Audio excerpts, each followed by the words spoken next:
Good morning दोस्तों, जागो the wake up call में आपका स्वागत करता हूँ। आज एक्चुअली बारिश का मौसम है।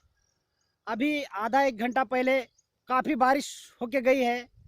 फिर भी यहाँ पे कुछ लोग एक्सरसाइज करने के लिए आए हैं, छाता लेके आए हैं।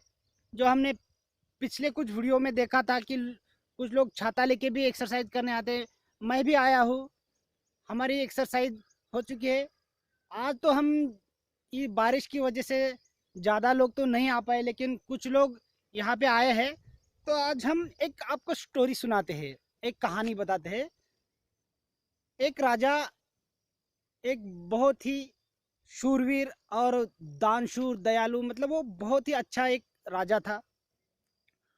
उस राज्य में कोई भी आदमी पीड़ित अगर है तो उस राजा को पसंद नहीं आता था, मतलब वो सबकी सेवा में लगा रहता था। ऐसा एक दयालु राजा था। तो एक वक्त क्या हुआ कि उस गांव में, मतलब उस राज्य में एक गांव था। उस गांव में एक बहुत अमीर इंसान रहता था, शाहूकार रहता था। तो उस शाहूकार ने, मतलब उस शाहूकार ने अपनी जो भी संपत्ति अर्जित की थी वो कड़ी मेहनत से की थी, बहुत मेहनत की थी, तब जाके उसने वो संपत्ति अर्जित की थी। तो थोड़ा थोड़ा उसमें उसको थोड़ा घमंड आ गया था। तो एक दिन ऐसे ही क्या हुआ कि उसके गांव में कुछ साधु आ गए और वो अपना भिक्षा पात्र लेके घर घर जाके भिक्षा मांग रहे थे। तो उस भिक्षा मांगते समय इस शाहूकार के यहाँ पे आ गए और शाहूकार को भिक्षा मांगने के लिए उन्होंने मतलब अपील की, मतलब उन्होंने बोला कि हमें कुछ खाने के लिए दीजिए। तो फिर शाहूकार जो कड़ी मेहनत करके यहाँ तक पहुँचा था, तो शाहूकार का मतलब ये था कि मेहनत से ही सब कुछ होता है। और मैंने मेहनत की और इतना कमाया। और ये जो लोग भिक्षा मांग रहे, ये कुछ काम नहीं करते, सिर्फ मांग के खाते, इनको कुछ मेहनत करने की ज़रूरत नहीं पड़ती।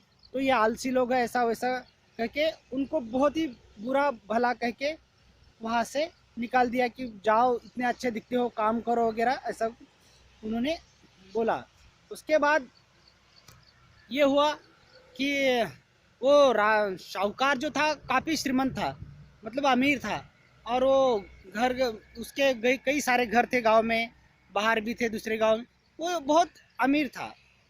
तो एक दूसरी बार क्या हुआ कि ये जो साधु थे वो भिक्षा मांगते मांगते एक दूसरे घर में जाके पहुँचे। और अचानक सामने देखा तो क्या कि वही शाहूकार था उस घर में, क्योंकि वो उसका दूसरा घर था। तो फिर इन संतों को देख के, साधु को देख के शाहूकार का दिमाग एकदम गर्म हो गया।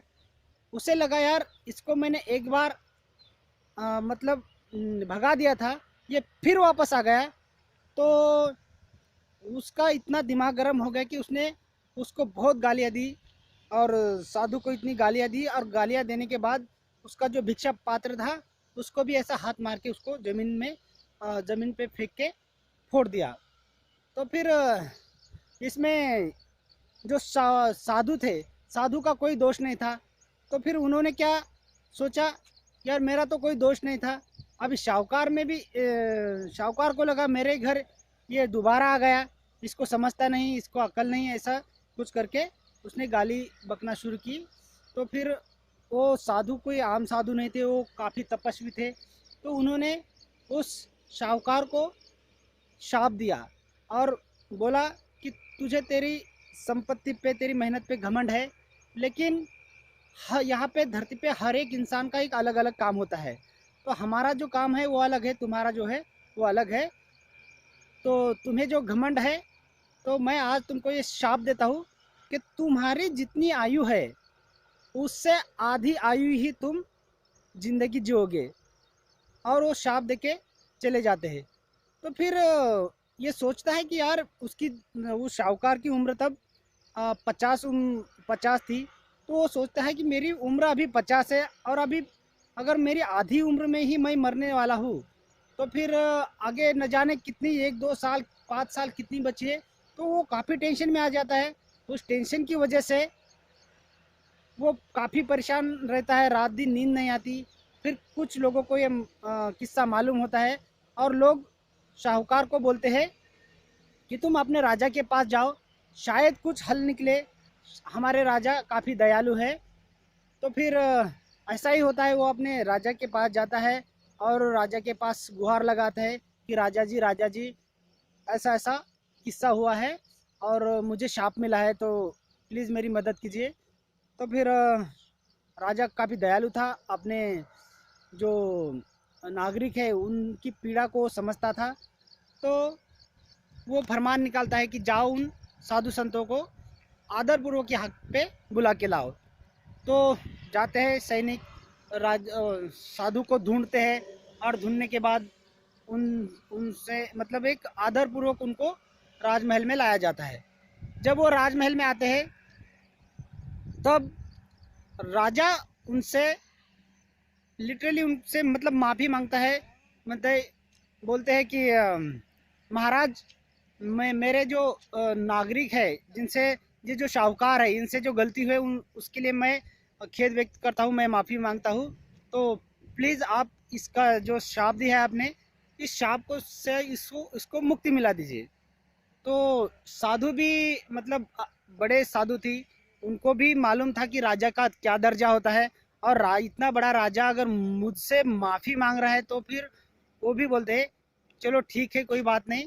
तो फिर वो लेकिन साधु बोलते हैं कि देखिए, इसने जो गलती की है इसकी सज़ा तो इसको मिलनी चाहिए, लेकिन आप जो है बड़े दयालु है, उसके कारण मैं इसको माफ़ कर दूंगा, लेकिन फिर भी प्रायश्चित तो कुछ ना कुछ करना ही पड़ेगा।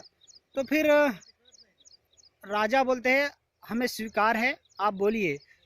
तो साधु बोलते हैं यहाँ से 7 समंदर पार जाके एक पेड़ है, तो उस पेड़ के जो फल लगे हैं उसका जो बीज है वो मुझे बीज चाहिए, 4 बीज मुझे लाके दो, उसी वक्त ये अपने शाप से मुक्त हो जाएगा।